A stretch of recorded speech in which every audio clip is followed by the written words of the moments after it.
Oh, welcome back.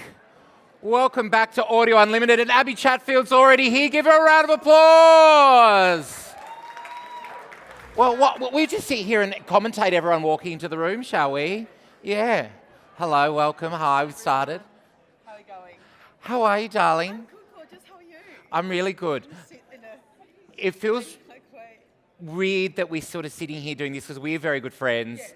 My best friend is the producer on your show, and here we are talking to these people who are all very knowledgeable and industry have a lot of industry insight, and we're relatively new to the radio world. Yeah, well, I mean, at least you won Best Newcomer. I was nominated.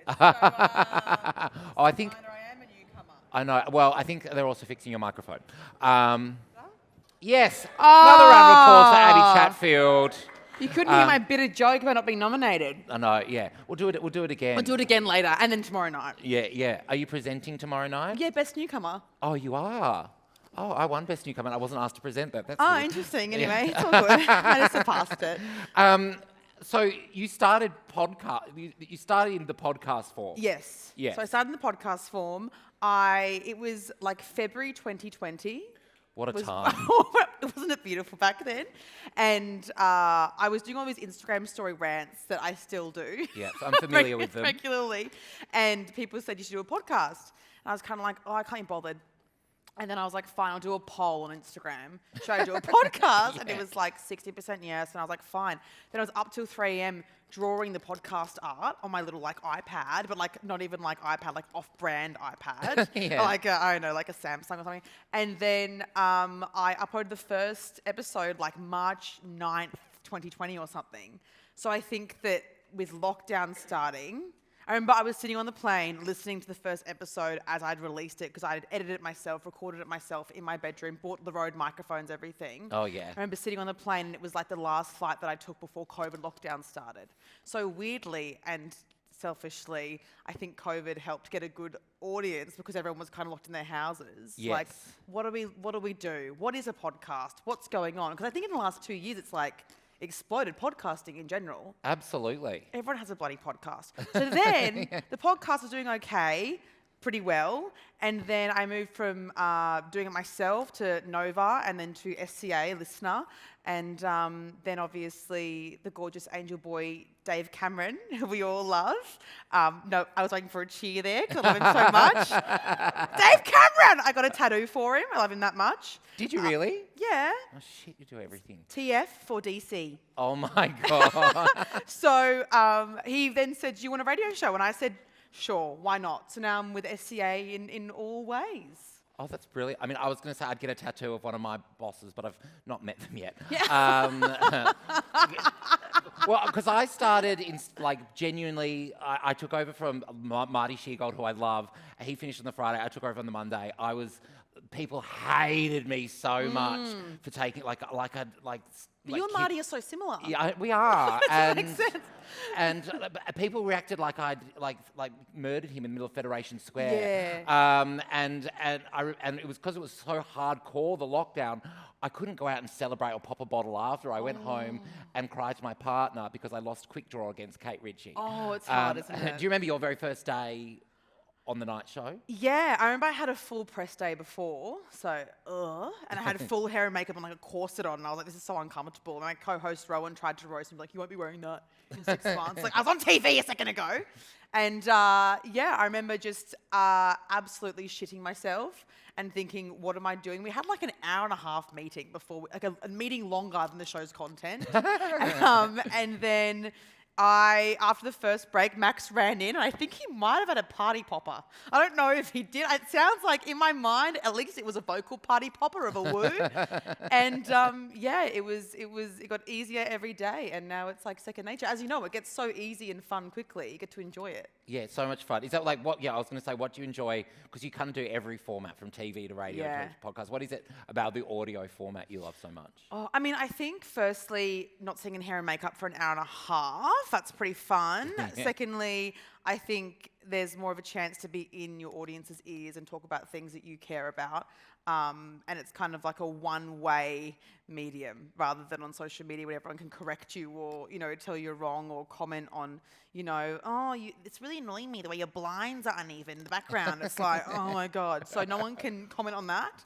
And I think it's just really easy to talk directly to audience members rather than feel like it's, a directly, even though we are getting paid, like an advertisement on socials, Well, yeah, how do you work out with the radio show and the podcast then, like what goes where, like what content goes to which medium? Well, we had a few meetings with Sam Kavanagh from Listener and obviously gorgeous Sonda and Dave about which medium gets what. Like it was kind of like a sorting of which deserves what. But I think the more, controversial things and risque things obviously go to the podcast and things that I really want to talk freely about because there aren't codes.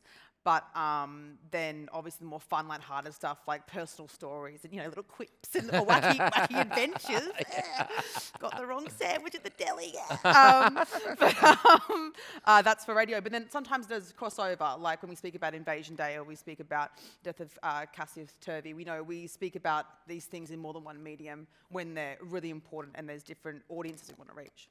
What do you think, like, that kind of reminding me, like, what do you think is, like, the most common misconception about you? Because everyone always thinks that I'm going to be this, scratch, this bitch is coming. Like, what's he going to say next? I'm like, nothing? Yeah, I don't know. I think, actually, I don't know if I can say it. I guess we're not on air, so I can say it right now. Yeah. I mean, I think just, like, that I have any libido whatsoever.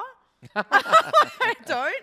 And also, I think people just assume that I'm, like, I don't know. I think it's like this weird misconception of like 2010 feminism, like girl power, like free the nipple. And I'm like, I'm freeing the nipple in my everyday life at Bondi Beach, babe. Like it's not what I think there's also maybe it's like a single faceted thing. Like you said, like she's just cares about these very serious left-wing issues. But I also, have wacky stories. Yeah. I swear. And so when it comes to doing your sponsored content. I mean, I saw, like, as per usual, like you're all over every website I go to, and I saw there was a story about you this week about a crazy amount you turned down for some SponCon. When it comes to you clearly have a lot of creative input with your stuff. Yeah, so with the radio show and the podcast, obviously we have amazing teams that help us think of ideas and kind of get ideas together of what will work best on radio, because I am new to radio, so it's hard to know what will work with the radio audience and the medium, even just like in people's cars, what they'll be able to react to. But with the podcast, I do have a lot of input. But again, I have amazing producer, Lem, with that. And we all just kind of come together, find the best ideas. And I often am able to turn down things or say, no, that won't work, which is nice. So I think that I really know my podcast audience, my radio audience, I'm still getting to know. Yeah. So, because we're so often like wanting people to buy us, but what do you and come to us? But what are you looking for in partnerships? Like, what are you actively seeking? I think things that like morally align with me. Like we're about to do. Can I say this? I guess I can. Something with Bumble. I'm just going to say it. I don't know if it's like a secret. It's fine. And we're really happy about it because it aligns with the whole, like, women speak first. And I've used Bumble. My friends are on Bumble, and it kind of makes sense. Whereas, even we did on the podcast, like a Western Australian, come work in WA. Yeah. And it was about hospo. And, like, I was a hospo queen for, 6 years when I was in uni and firstly working in real estate. So that kind of made sense rather than trying to, like, Missy Higgins squeeze a triangle through a circle, Because we've done some. I just realised we've done some SponCon together.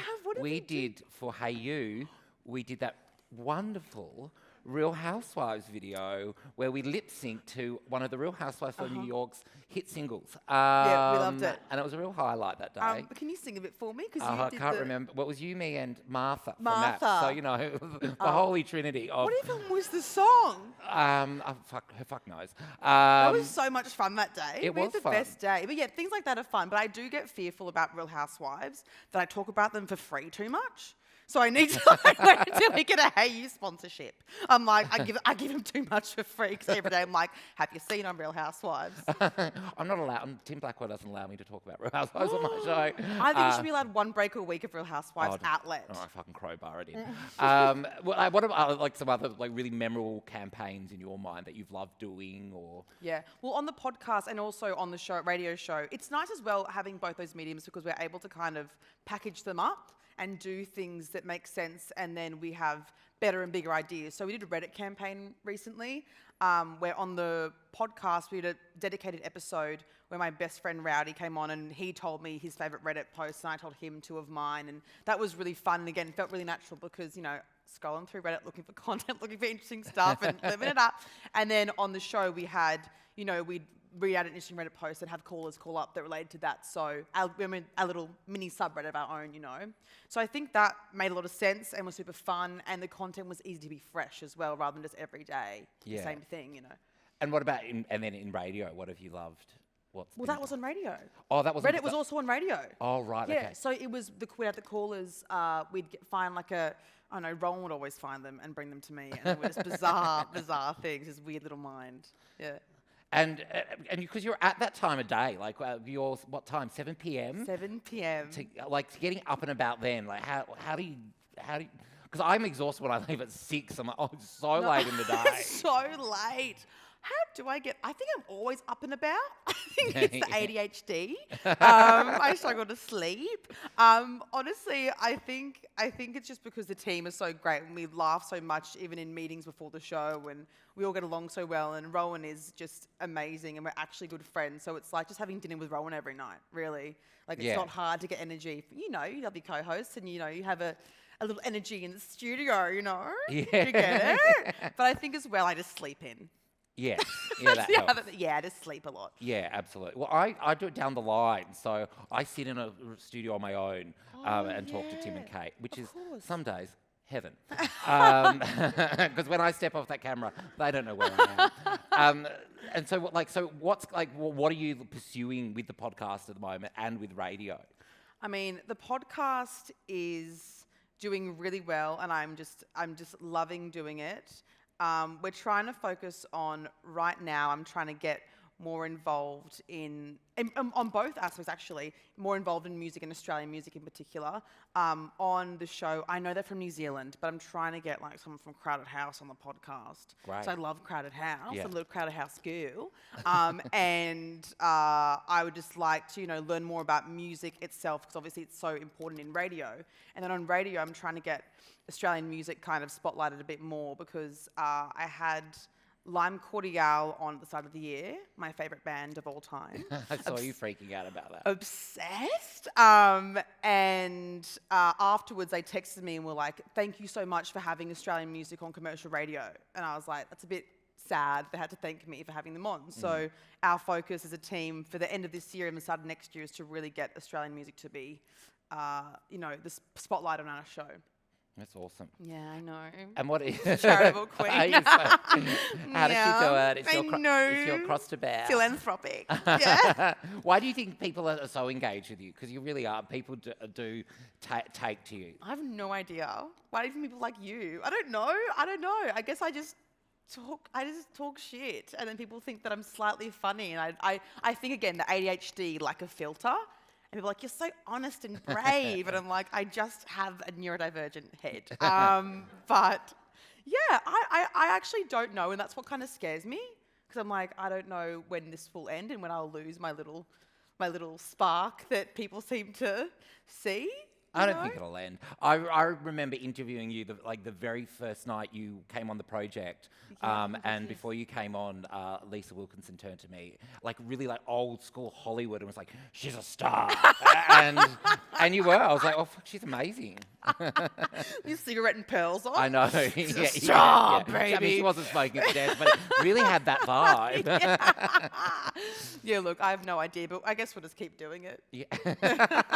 And so then what would be your advice to advertisers and brands? Oh God, I think it's really important to make sure that you're aligning with someone who does care about your brand, and if they don't care, try and explain to them why they should care, why they should, use your product or service or whatever you're trying to get them to sell. I think that kind of, it's hard as someone who creates content to just have a brand implanted into you and be like, advertise them, what do you think we should do? So I think if there's a lot of communication about why this is useful to a certain group of people, or it's a great new, engineering feat or whatever, I think it's important to just communicate clearly why it's good, not just, what the outcome needs to be.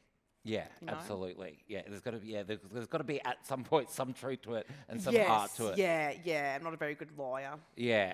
I mean, look, I'll sell anything. Yeah. To be perfectly honest. I am dead behind the eyes, but if someone pulls me up on it a few weeks later, I have to give them an answer. Yeah, totally, exactly. And so, like, and then in terms of social media, how much of that do you put out, like from the radio show or the podcast? How much does the social media play into the radio and podcast? Is that where you get your content? How much do you put out from your shows? Yeah, I think it all works together. Like, I think if I have a little rant on my Instagram stories, or if, again, the blinds really annoyed me. Like, my Venetian blinds in my house, they drive me crazy. And because I posted about something, then my Venetian blinds fell on my head, then I want to have a rant about that. It's like, I think it all works together because it is just my life. All of it is just my life. So I think if there are blow-ups on socials, like with the maths contestants this week, I finally got some attention because I used their names. So I'm here today because of... I know, congratulations. I know, thank you. Might get a headline. I don't know if I get a headline or two. But I think that blow up on social media, then it becomes a podcast thing, and we kind of delegate where that's going to go. How much mind do you, space in your mind do you give to these headlines? Because there are so many. I don't know, I can't think of anyone in recent years that has gotten... Yeah, I don't know. People just they must really hate me or really love me, so they get a lot of clicks. But I don't really even notice what's being written about me until often producer Max will be like, there was a photo of you picking up Walter's poo today. That's my dog, by the way, not like my boyfriend or something. And I won't have even noticed a paparazzo or whatever. So I don't even really notice until someone tells me. And then I actually do like to look at the comments. And it used to upset me, but now it's like, loser, commenting on that photo of me while I'm sitting here with Joel Creasey. I never get photographed, but today I feel like there's maybe something in the news about our radio show, and they followed me from the plane, and we're not used to it, so it was me, my producer, and my boyfriend, and we're all getting coffees outside like this, and it's the worst photo ever, but it's already my phone screensaver. Well, poor Max, when we interviewed Billie Eilish, there was a paparazzi out the front of the building, and Max and Trin, who were both the producers there, were with us, and they were a little bit excited to get papped because, like, a bit of a thrill, and they got cropped out. Oh, no. So sad. I was hoping to have a new caller ID for Max, but unfortunately not. My mum once stopped and posed like she was on a media wall. And I said, no, Mum, you've got to keep walking. That's the cool thing. Like, pretend they're not here. But no, she loved it, Jenny Creasey. Of course she did. Your mum's gorgeous. She deserves the attention. You are the absolute best. I adore you. Love you. Love you. Please give it up for Abbie Chatfield. Woo. Thanks, guys. I mean, we've both got to go to work. We both have our shows this evening. Got work on, does. We go up and about. Yeah, got to get up and about. Shall I go off the stage now? My show starts in 3 minutes. Well, you can stay here. I'm gonna be. Someone's gonna take over from me. I just wanted to say a thank you as well. I've been in radio for 2.5 years now, and I've truly had the best time. And Nova have been. I was kind of thinking back to what Carl Sanderland said earlier about being queer and being your authentic self on air, and I've always been allowed to be me on air, and if anything, Nova have only supported that or said lean into it more. I've never been kind of boxed the way I was in television. So regardless of the network, I'm just saying thanks to radio people. You got fucking cool. And thank you for putting up with me today. Kalila Welch from Mumbrella, she's a brilliant journalist at Mumbrella, is going to take over from me. But we're going to jump into our next session, which is earning attention with audio and amplified intelligence attention study. So can you please welcome to the stage Karen Nelsonfield, founder and CEO of Founder Intelligence.